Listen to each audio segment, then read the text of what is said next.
এই নির্বাচন কমিশন আমরা দেখেছি গত হাবিবুল্লাহ সাহেবের নির্বাচন কমিশন, এর আগে যে নির্বাচন কমিশন ছিল, তারা শাসন যারা করে তাদের পক্ষে তাদের মত অনুযায়ী একটি নির্বাচনের ব্যবস্থা করা ছাড়া অন্য কোনো কাজ তো করে নাই।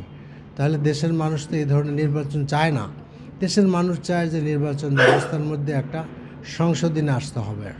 তো সেই সংশোধনীটা আনতে হলে যারা নির্বাচন কমিশনের সদস্য নির্বাচিত হবেন তাদেরকে সিলেকশনের ব্যাপারটা আমাদেরকে কেয়ারফুলি করতে হবে। সেটার জন্য একটা বিধি পদ্ধতি থাকা দরকার।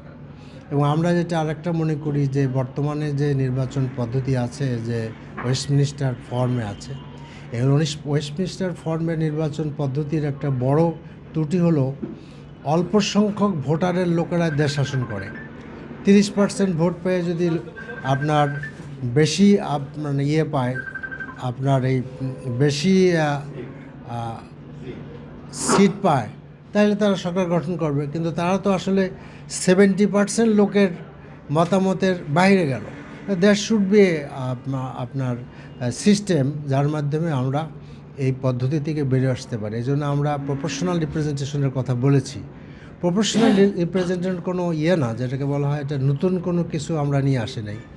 এটা আপনার আমাদের পার্শ্ববর্তী দেশ নেপালে আছে, তারপর টার্কিতে আছে এবং বিভিন্ন দেশে আছে। প্রায় 90টা দেশে প্রপোর্শন নির্বাচন আছে। আমাদের যে সংবিধান সংশোধনী যে কমিটি, তারা 2টা কক্ষের কথা বলেছে। সেই 2টা কক্ষের উপরের কক্ষের নির্বাচনটা প্রপোর্শনেট করতে বলছে। কাজে আমরা মনে করি দ্যাট শুড বি এ। আর এখন প্রশ্ন আসতে পারে যে এত দ্বিমত থাকলে কীভাবে আগাবে আর কি। আচ্ছা, আমরা বলছি যে দ্বিমতটাই হলো গণতন্ত্রের সৌন্দর্য।